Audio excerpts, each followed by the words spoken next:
Bismillahirrahmanirrahim. Assalamualaikum warahmatullahi ta'ala wabarakatuh. Perkenalkan, nama saya Siti Fatona dari PAIA semester 5. Di sini saya akan memenuhi salah satu tugas dari mata kuliah media pembelajaran. Judul yang saya ambil adalah tentang puasa wajib. Pengertian dari puasa.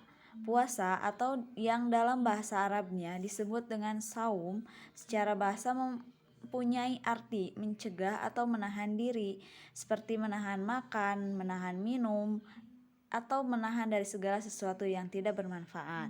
Adapun pengertian puasa secara istilah, puasa atau saum artinya adalah menahan diri dari segala sesuatu, baik makan, minum, atau sesuatu yang membatalkannya, mulai dari terbit fajar hingga terbenamnya matahari. Diawali niat dan syarat-syarat yang telah ditentukan. Dalil nakli tentang puasa yaitu terdapat dalam Al-Quran yang berbunyi A'udzu billahi minasyaitonir rajim. Bismillahirrahmanirrahim. Ya ayyuhalladzina amanu kutiba alaikumusiyam kama kutiba alal ladzina min qablikum la'allakum tattaqun. Yang artinya, hai orang-orang yang beriman, diwajibkan atas kamu berpuasa sebagaimana diwajibkan atas orang-orang sebelum kamu agar kamu senantiasa bertakwa. Quran Surat Al-Baqarah ayat 183. Macam-macam puasa. Yang pertama ada puasa wajib, yang kedua ada puasa sunnah, ketiga puasa makruh, dan keempat ada puasa haram. Di sini saya akan menjelaskan tentang puasa wajib. Puasa wajib yang pertama itu ada puasa Ramadan. Puasa Ramadan ini dilaksanakan 1 tahun sekali, tepatnya pada bulan Ramadan di tahun Hijriah. Puasa inilah yang merupakan cerminan dari rukun Islam yang keempat. Perintah untuk menjalankan puasa Ramadan ini dimulai pada tahun kedua Hijriah, setelah Nabi Muhammad SAW berangkat hijrah ke Madinah. Dasar hukum puasa Ramadan yang diriwayatkan oleh Imam Bukhari, yang artinya dari Ibnu Umar radhiyallahu berkata, Rasulullah SAW bersabda, Islam didirikan atas 5 dasar, yaitu bersaksi bahwa tidak ada Tuhan selain Allah dan Muhammad adalah utusannya, mendirikan sholat, membayar zakat, menunaikan puasa Ramadan, dan melaksanakan haji ke Baitullah. Hadis riwayat Imam Bukhari. Yang kedua, puasa wajib ada puasa qadha. Puasa qadha adalah puasa yang dilakukan seseorang untuk mengganti puasa wajib yang telah ditinggalkan karena suatu halangan atau uzur. Yang ketiga ada puasa nazar. Puasa nazar adalah puasa yang dikerjakan karena adanya suatu janji atau nazar yang pernah diucapkan sebelumnya. Nazar di sini maksudnya janji atau keinginan yang bersifat positif atau baik. Puasa nazar ini menjadi wajib manakala janji atau nazar tersebut telah tercapai atau terpenuhi. Contoh adalah ketika kita bercita-cita atau bernazar, ketika kita ingin bisa naik kelas atau mendapatkan peringkat 10 besar, maka akan menjalankan ibadah puasa selama 3 hari berturut-turut. Maka ketika cita-cita kita terwujud, menjalankan ibadah puasa selama 3 hari berturut-turut itu adalah menjadi sebuah kewajiban yang harus dilaksanakan. Penting untuk kita ketahui bersama bahwa nazar atau janji yang kita ucapkan juga harus berupa amal baik, bukan amal buruk. Puasa nazar ini dihukumi wajib sebagaimana yang diterangkan dalam ayat yang berbunyi A'udzu billahi minasyaitonir rajim. Bismillahirrahmanirrahim. Yufiquna bin nadari wa yakhafuna yawma kana syarruhu mustatira. Yang artinya, Mereka menunaikan nadar dan takut akan suatu hari yang azabnya mereka di mana-mana. Quran Surat Al-Ihsan ayat 7. Yang selanjutnya ada puasa kafarat.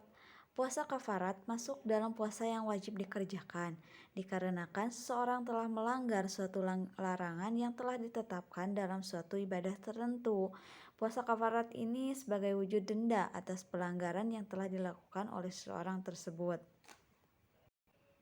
Adapun yang menyebabkan seseorang untuk mengerjakan puasa kafarat ini adalah yang pertama, misalkan berkumpul dengan istri atau jima di siang hari pada bulan Ramadan. Nah, berkumpul di siang hari pada bulan Ramadan selain membatalkan puasa dari orang yang menjauhkan ibadah puasa itu sendiri, juga menjadikannya terkena denda atau kifarat, yaitu berpuasa 2 bulan secara berturut-turut. Yang kedua, melanggar aturan-aturan ihram yang telah ditetapkan. Aturan yang telah ditetapkan dalam ihram antara lain seperti memotong kuku, memakai minyak wangi, mencukur rambut, berkumpul dengan istri, dan lain sebagainya. Seorang yang melanggar aturan ini, maka dendanya atau kifaratnya adalah dengan memberi sedekah 60 fakir miskin atau berpuasa 3 hari. Adapun untuk orang yang berburu di waktu ihram, hukumnya adalah disesuaikan dengan keputusan hakim setempat yang jujur dan adil. Yang ketiga ada membunuh secara tidak sengaja. Maksudnya, secara tidak sadar atau di luar kendali, apa yang perbuatnya menjadi seseorang hilang nyawanya, seperti terjadinya suatu kecelakaan kendaraan bermotor yang sampai mengakibatkan terbunuhnya seseorang pejalan kaki di trotoar. Maka pengendara motor tersebut wajib membayar kifarat atau memerdekakan budak dan diat atau santunan kepada pihak korban. Jikalau tidak mampu memerdekakan budak, maka diganti dengan berpuasa selama 2 bulan berturut-turut. Yang keempat ada melakukan zihar kepada istrinya. Zihar adalah suatu perbuatan yang jelas diharamkan karena menyamakan seorang istri dengan ibunya sendiri hingga pada akhirnya menyakiti hati istrinya sendiri. Hal ini jelas dilarang dalam agama Islam karena bisa merusak hubungan pernikahan, sehingga apabila seorang suami terlanjur melakukannya, maka ia wajib membayar kifarat dengan memerdekakan budak dan berpuasa 2 bulan berturut-turut. Yang kelima yaitu tidak mampu memenuhi nazar atau melanggar sumpahnya sendiri. Artinya ketika seorang telah